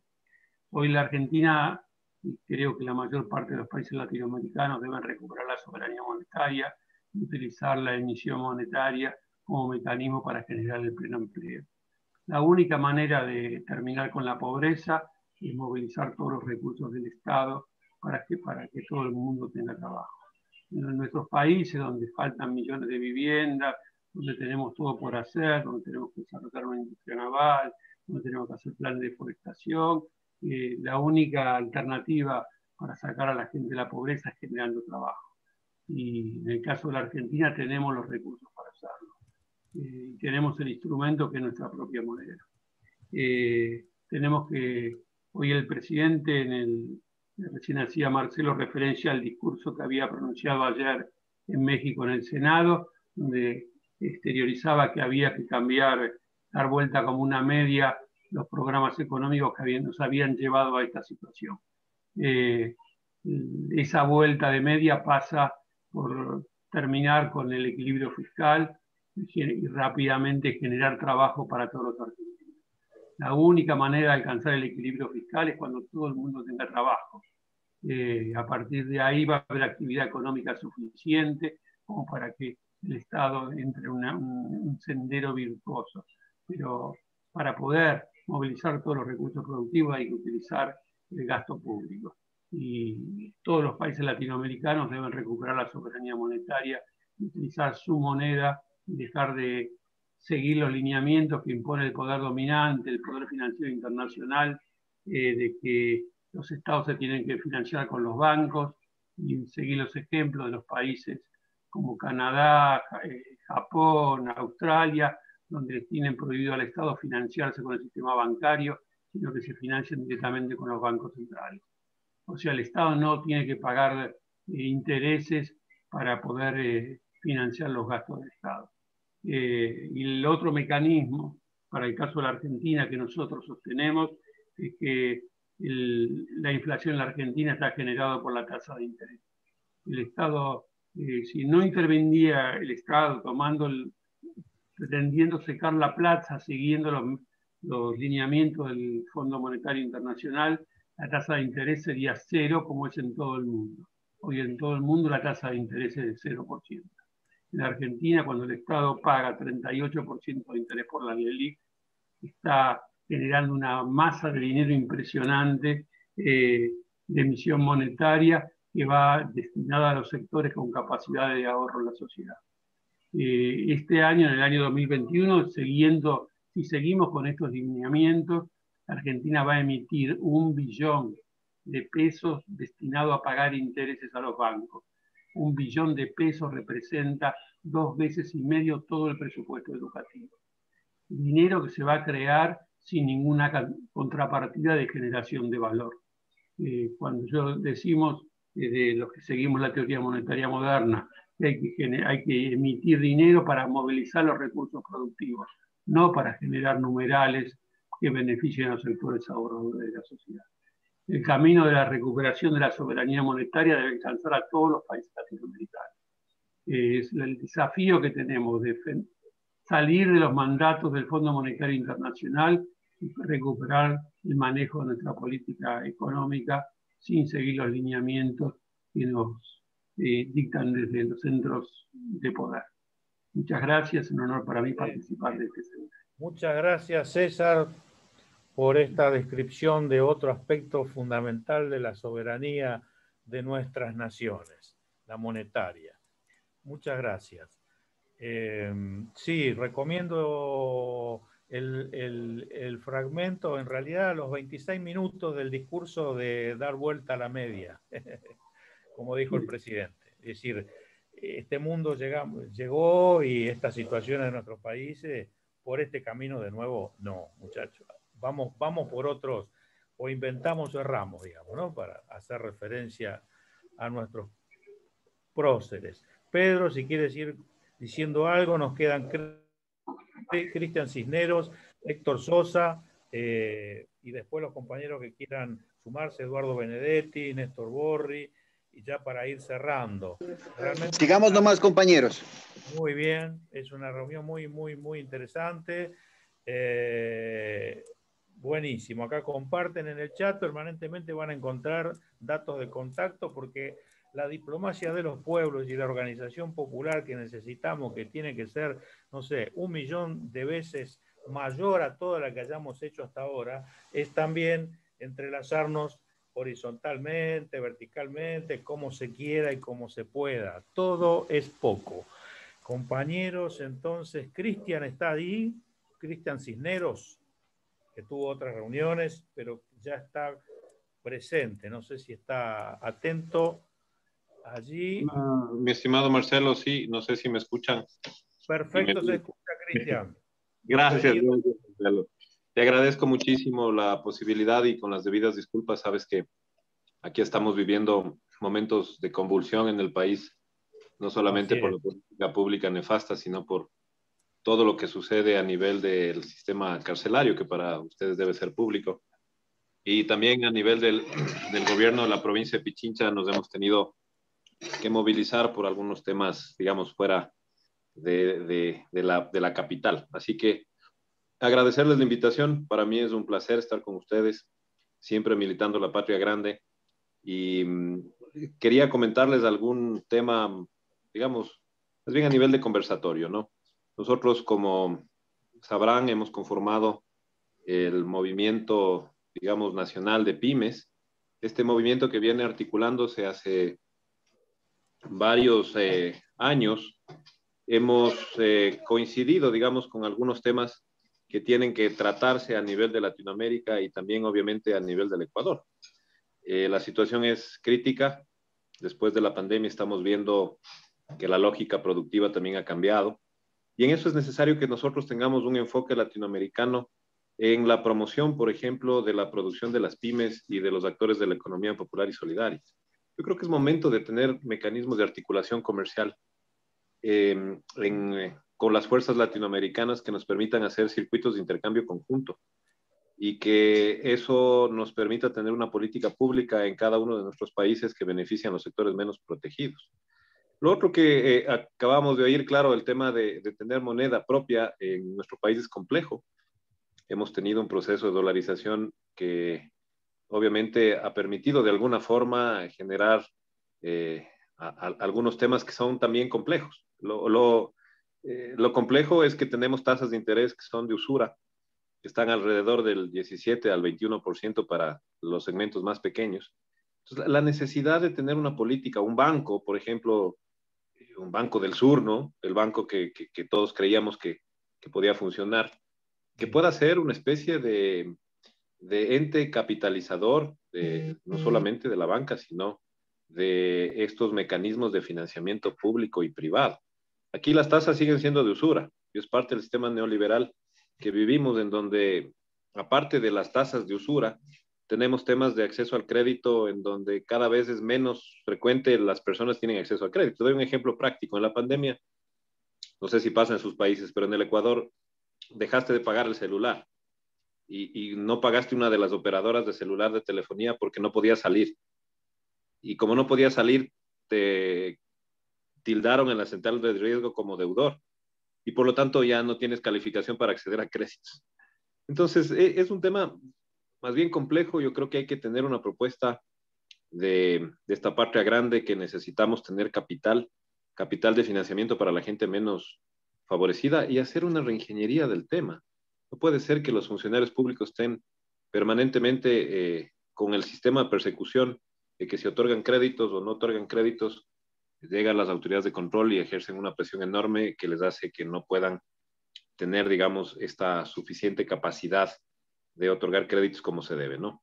El tema de la disminución de requisitos y garantías. Y lo otro que es importante, yo creo que una propuesta latinoamericana sería importante trabajar en un sistema de información público-privada de mercado. Aquí tenemos un efecto, y me imagino que pasa en sus países también.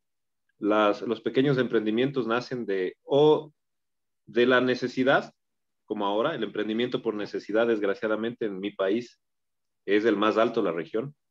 Y en eso está vinculado mucho el tema del emprendimiento de la mujer. No porque sea algo positivo, sino más bien al revés, porque es la que necesita de alguna forma recopilar los recursos pocos para mantener a su familia. Entonces, estos negocios tienen que tener información de mercado. ¿Qué se consume en el mundo? ¿Qué estamos desde la óptica no de la oferta, sino de la demanda? Y lo otro, dejar de ser países productores netamente de materia prima. Yo insisto en que nosotros no vamos a generar posibilidades de desarrollo económico para nuestros pueblos si seguimos siendo los productores de banano. El banano está bien, pero tenemos un montón de cosas adicionales que los países industrializados lo hacen por nosotros y nos traen porque quieren acuerdos de libre mercado sin aranceles, perjudicando a la industria nacional. Entonces, yo creo que hay que tener una propuesta, digamos, latinoamericana de tener esta información de mercado. Hay que trabajar muchísimo en el tema de la demanda y hacer una sola fuerza para que en conjunto, como bloque, podamos comercializar estos productos con valor agregado a nivel de otras latitudes. Es importante también, quiero dejar la idea en ustedes, de fortalecer el tema de compra pública. Aquí hemos perdido todo. Hemos perdido los temas de buenas prácticas comerciales, hemos perdido la inclusión de las pymes y de los actores de la economía popular y solidaria en los supermercados. Hemos perdido el tema de la catalogación electrónica y dinámica, que era un mecanismo que impulsamos con muchísima fuerza y que necesitamos seguir manteniendo a nivel de Latinoamérica. Y esto es simple, es lograr que a través de reglas claras de juego se beneficien a los sectores que más necesidad tienen y que no se haga el tema de la argolla, como desgraciadamente pasa, adjudicando a dedo el tema de compras públicas. Hemos avanzado en eso y hemos retrocedido muchísimo a partir de esta política pública que ha sido lacerante para el sector productivo, en especial para los más pobres. Las asociaciones, les doy un ejemplo, no sé si pasa, pero que es complejo. Cuando tienes una empresa y se generaron ciertos beneficios para los actores de economía popular y solidaria, ¿qué pasó con las empresas? Las empresas empezaron a generar sus propias asociaciones con sus propios empleados. Es decir, se desvirtúa el concepto del cooperativismo y de estos actores de economía popular y solidaria para obtener estos beneficios, cuando conocemos que es un sistema alternativo de asociación de producción, en donde la distribución es obviamente de la renta, del excedente, es equitativo. Y eso de alguna forma ha disminuido la posibilidad de que siga impulsando estos mecanismos que son de alguna forma válidos para la agrupación social. Entonces hay que retomar el tema de compra pública, hay que hacer yo les decía, acabamos de tener una felicitación a una autoridad pública que me reservo el nombre, porque ha luchado contra la corrupción. ¿Y con qué indicadores? Con los indicadores del Fondo Monetario. Probablemente, entonces hay que construir estos indicadores que nos permitan tener acceso a compras públicas, también a mecanismos de transparencia.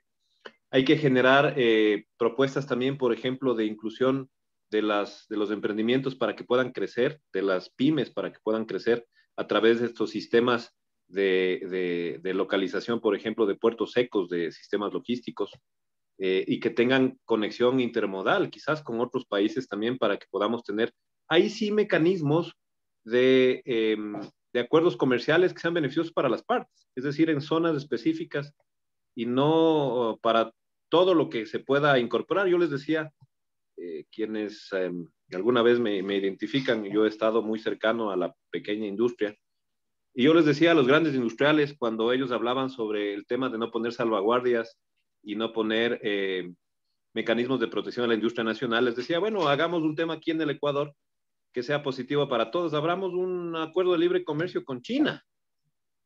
Y claro, eso con China no podemos competir, ¿no es cierto? Entonces es sumamente complejo porque esto obviamente al sector productivo iba a ir complicando el escenario.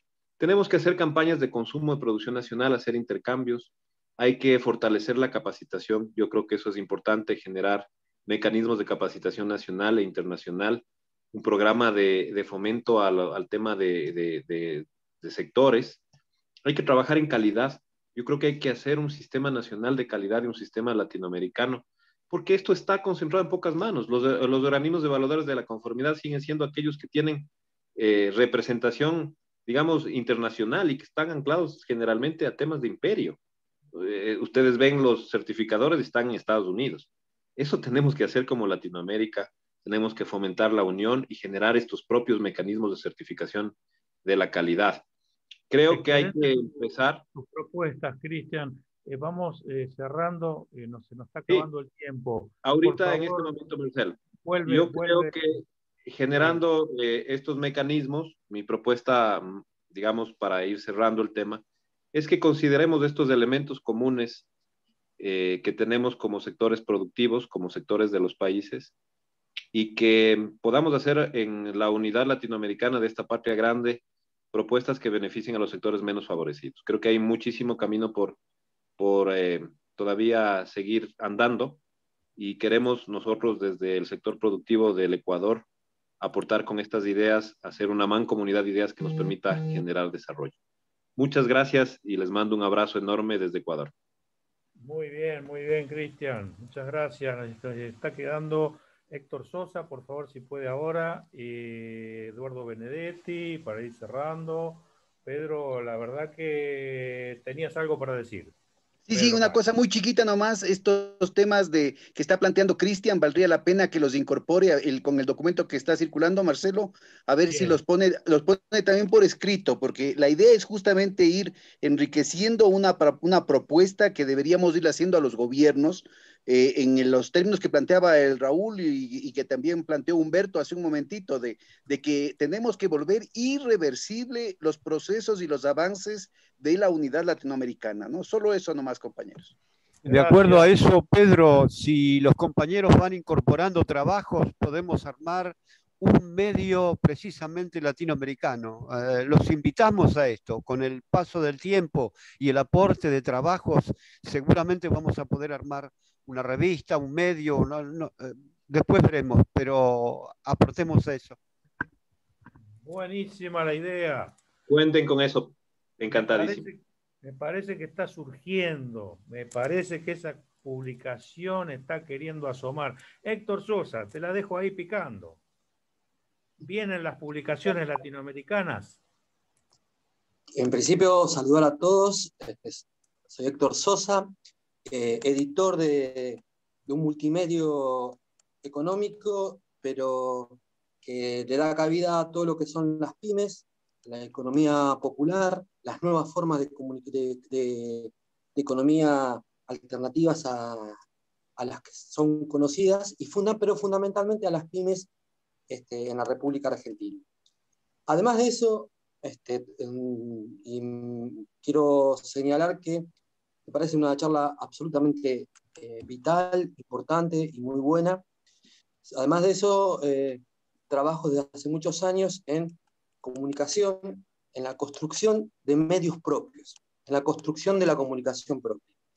Y en ese sentido me quería reivindicar dos cosas que se fueron charlando, que tiene que ver obviamente con lo cual nadie puede estar en desacuerdo, que es volver sobre un proceso de unidad de América Latina y al mismo tiempo un trabajo mancomunado en lo que hace a las riquezas que tiene cada uno de nuestros países, que no son pocas y que son muy miradas fundamentalmente por Estados Unidos. Y me gustaría detenerme en el caso del título, ¿no? Geopolítica y comunicación alternativa, y lo voy a hacer en 2 minutos y medio nada más. Yo creo que todo lo que yo he ido escuchando y se fue diciendo, que de alguna u otra manera esa lucha permitió que volvieran algunos de los gobiernos que habían sido o derrocados por golpes formales, de una nueva forma de golpes, a los que se les llaman golpes livianos, y también gobiernos que han quedado deteriorados, gobiernos populares, a partir de una nueva forma de intervención de los Estados Unidos. Acá ya no podemos pensar la democracia como la pensábamos hace 10, 15, 20, 30 años atrás. En la última reunión que tuvo Estados Unidos, hace aproximadamente 12 años, el Pentágono, con los principales referentes de derecha de América Latina, lo primero que dijeron quienes estaban en ese momento en esa reunión, con los jefes militares y también el presidente Obama, que las democracias, tal cual estaban funcionando en América Latina, no le eran funcionales a Estados Unidos, dado que justamente se producían estos procesos, es decir, accedían al gobierno a través del voto gobiernos populares, a sabiendas que no se llega al poder, se llega al Estado, que no es poca cosa. Pero así todo no le es funcional a Estados Unidos este tipo de democracia. Por eso comenzó a desarrollar de una manera muy profunda, y voy a tratar de hilar lo económico, la comunicación y lo que ustedes estuvieron charlando. Por eso en los últimos años, fundamentalmente en los últimos 15 años, se aplicó la doctrina Sharp. La doctrina Sharp consiste en desarrollar golpes livianos en cada uno de los gobiernos latinoamericanos. No me voy a meter con el mundo porque también pasó en lo que se llamó la primavera árabe. Así ocurrió con Lula, así ocurrió con Cristina, así ocurrió en Bolivia, así ocurrió en Ecuador, y podemos hacer toda la lista de todos los países. Lo haría extenso. Lo que quiero centralizar es esta idea. El golpe blando no significa que vayan, aunque también lo pueden utilizar, salgan tanques a la calle. El golpe blando o el trabajo del golpe blando boliviano se hace con 3 patas muy importantes: el Poder Judicial y las Cortes Supremas, las corporaciones mediáticas y las élites económicas. Ahí están el proceso que nosotros tenemos que tener en esta nueva etapa que se va abriendo. Tenemos que haber aprendido, tenemos que reaprender la forma de ver el mundo, de ver la geopolítica, en donde las corporaciones, en muchos casos, son más fuertes que los propios estados. Y si no, vayamos a 2 ejemplos muy rápidos. Hace poco Facebook directamente borró a Australia del mapa, porque Australia había colocado determinados impedimentos a Facebook para que funcione. Y Donald Trump desapareció de los Estados Unidos, más allá de que no es santo de mi devoción Donald Trump. Pero las 5 corporaciones más importantes mediáticas se inclinaron y decidieron quién tenía que ser el presidente, no la sociedad. Entonces, esos problemas entre Google, Facebook, Twitter, lo estamos viviendo todos en todos los lugares. Es decir, ya hoy, en el 2021, el 50% de la información que circula por las redes es falsa. Entonces nos encontramos ante 2 problemas que debemos tratar como Estado, pero también como organizaciones por debajo de los Estados. El primero, ¿cómo se construye comunicación propia? ¿Cómo se trabajan en forma conjunta los medios pequeños, zonales, regionales, con los medios públicos de gobiernos populares?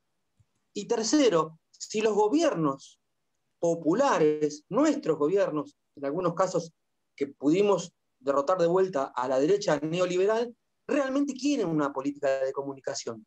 Y no estoy hablando solamente de una confrontación con las corporaciones, porque es imposible. ¿Saben por qué es imposible? Porque la pandemia es funcional a la derecha. Nuestras organizaciones no pueden salir a la calle, a ganar la calle. Nuestras organizaciones y muchísimos compañeros de distintos países se han quedado guardados a partir de preservar su salud. Y además porque sus gobiernos les señalaban que lo más importante era cuidar y tener protocolos de cuidados de salud. Sin embargo, la derecha siguió trabajando el golpe blando, el golpe liviano. Por eso acá en la Argentina seguían convocando a movilizaciones, primero antivacuna, después antidictadura, de un gobierno que hacía 6 meses que había sido electo. Lo mismo sucedió en Bolivia, lo mismo sucedió en Ecuador, lo mismo sucedió en otros países. Entonces, para finalizar, me parece que nosotros, pertenecientes a los espacios del campo popular, tenemos que hacer una lectura nueva de cómo funciona hoy Estados Unidos y cómo funciona hoy el mundo. Hoy es un mundo unilateral o multilateral. Yo creo que es un mundo multilateral, donde juegan otros estados, incluso para nuestros desarrollos económicos.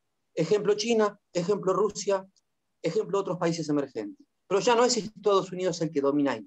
Lo que sí domina Estados Unidos es la industria del entretenimiento y la industria de la comunicación o de la descomunicación.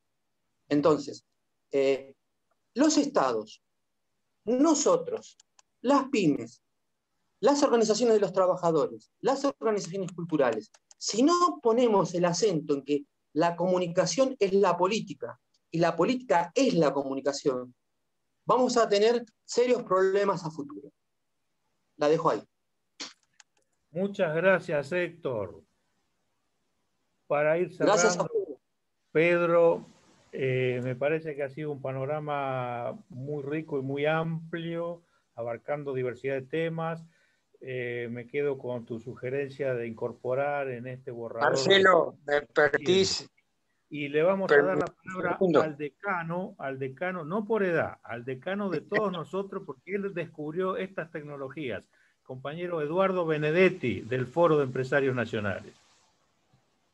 Para ir Muchas cerrando. gracias. Y a todos los compañeros de toda Latinoamérica. Quiero solamente plantear 2 cosas. Mi colaboración total en lo que son los fondos de garantías para las pequeñas empresas. Yo tuve el honor de redactar la ley que está en vigencia del Fondo de Garantías Buenos Aires, que instituyó por primera vez en el país el Fondo de Garantías para toda la provincia de Buenos Aires, con aporte del Estado y, bueno, una serie de cuestiones fundamentales, pero también con la participación en el directorio de todas las entidades representativas de los empresarios pequeños y medianos, del agro, de la industria, del comercio. Esa cuestión lo tengo como una medalla realmente muy vanidoso de mi parte, porque es, como decía Podetti, es la representación de la democracia participativa en su mejor expresión. En la práctica, esto está funcionando desde 1997 a la fecha con un éxito total. Y todas las empresas tienen derecho, siempre que estén instaladas en la provincia de Buenos Aires, ir a buscar ahí el aval que les falta para obtener un crédito bancario. Solamente eso quería decirles. Yo comprometo mi participación y mi trabajo, que puede ser mucho o puede ser poco, según algunos amigos, pero poniendo todo el esfuerzo en la cuestión de la Unión Latinoamericana, porque nosotros tenemos, al revés del amigo mexicano, que él quiere mirar para el sur, nosotros miramos para el norte, pero llegamos hasta el Río Bravo, que ahí paramos en la mirada hacia el norte.